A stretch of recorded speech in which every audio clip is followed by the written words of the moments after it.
Seguimos ahora con las entrevistas en vivo. Es momento de hablar de salud. La tenemos aquí a la doctora licenciada en nutrición y especialista en medicina ortomolecular, Daniela Esturo, como cada 2 semanas. Dani, bienvenida, ¿cómo estás?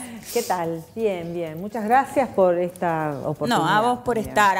Comenzamos hablando hace 2 semanas atrás de esta medicina ortomolecular en líneas generales, nos explicaste más o menos de qué se trataba. Ahora podemos puntualizar en el tema de los alimentos, si la comida influye y qué nos hace bien y qué nos hace mal en ese sentido. Bien, bueno, sí, influye muchísimo, porque si bien la medicina ortomolecular se basa en la suplementación de nutracéuticos, que son moléculas propias del organismo, están en los alimentos.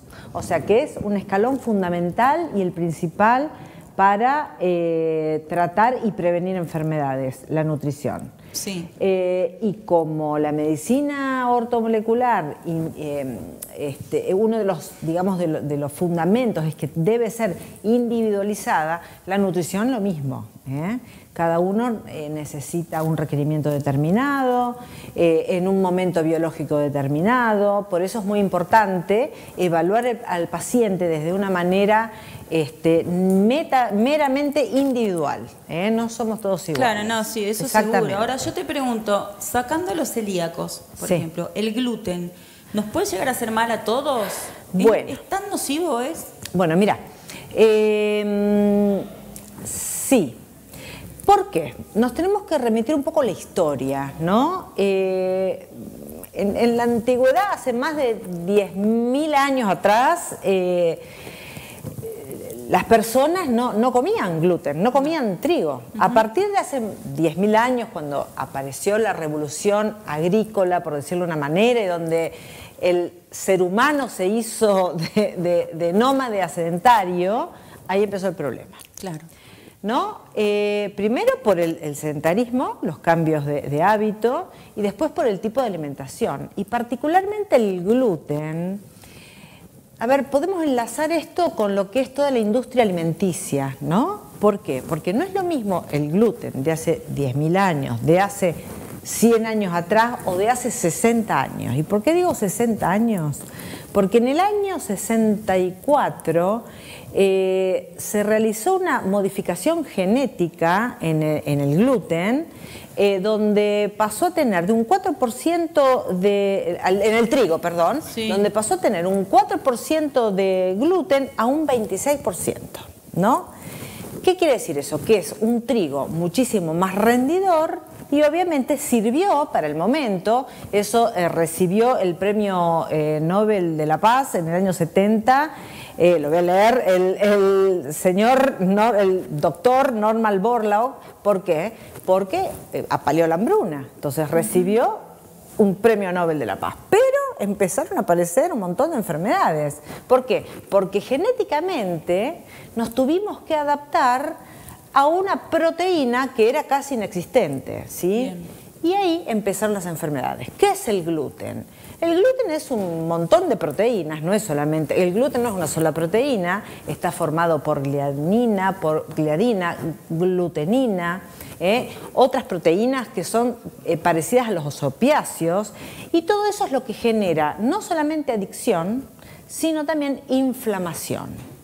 ¿Por qué? Porque es un cuerpo extraño, o sea, es un elemento extraño. Entonces, el cuerpo tiene que luchar contra esa proteína desconocida y genera alteraciones en la inmunidad. ¿Qué va a pasar eso? Va a producir inflamación y la inflamación genera un montón de otras enfermedades. Aparición de enfermedades autoinmunes, la obesidad. ¿Por qué? Está ligado más al gluten que a otras harinas. ¿Por qué? Porque genera adicción. Tiene componentes similares a los opiáceos que generan adicción a nivel cerebral. Entonces el cerebro dice, me falta esta sustancia y se incita a comer más harinas con gluten. Viste que uno es por eso es tan adictivo dice, el pan, sí, ¿no? Cuando te dicen, bueno, si dejas las harinas te deshinchás, te desinflamás. Por supuesto. Y uno dice, ay, no puedo, 2 días sin harinas me vuelvo loca, no bueno, soy adicta a las harinas. Muy bien, siente que existe la adicción. Sí, entonces, aumenta el índice de dolor, ¿no? Por la inflamación, aumenta la permeabilidad intestinal. porque independientemente de la celiaquía, porque muchas veces vienen pacientes, ¿no? Con estudios derivados de médicos, ¿no? No, yo no soy celíaco porque tienen biopsia de intestino, etcétera. Pero a mí el gluten me hace mal, pero el doctor me dijo que no, que coma de todo, que coma gluten, sobre todo pacientes oncológicos. Y eso está mal, realmente está mal. ¿Por qué? Porque la inflamación produce permeabilidad intestinal, que un día podemos hablar de eso más profundamente. Sí. La permeabilidad intestinal produce inflamación. Esa inflamación, digamos que distrae el sistema inmunológico para lo que realmente tiene que funcionar y genera aparición de más enfermedades como tumores, como enfermedades autoinmunes y nos baja las defensas. O sea que una persona adicta al gluten, obesa, que tiene muchas más posibilidades de enfermarse que otra. Por eso, sobre todo en los chicos hay que tener mucho cuidado, porque no es el mismo gluten de ahora que el de hace unos años atrás. Este es un gluten mucho más alergénico, más rendidor, obviamente, porque la industria alimenticia va a hacer hincapié en rendir y ganar más plata, ¿no? Pero que nos enferma. Como siempre digo, la industria alimenticia, la industria farmacéutica son industrias que realmente van en contra a veces de la salud. Por supuesto, es así. Sobre todo en los chicos. Y aprovecho a mandar un saludo a Donato, que es uno de mis pacientes preferidos, que es chiquito y está aprendiendo un montón. Está y de eso se trata. Que los chicos aprendan a comer. A mí me pasa con el mío. A ver, somos... los médicos no curan. Los médicos tienen la posibilidad de enseñar y educar. Pero la verdadera curación está en manos de cada uno. Ahora, si no sabemos, si no nos educamos... No tenemos la culpa de enfermarnos, pero una vez que lo sabemos, ahí sí. Depende de nosotros.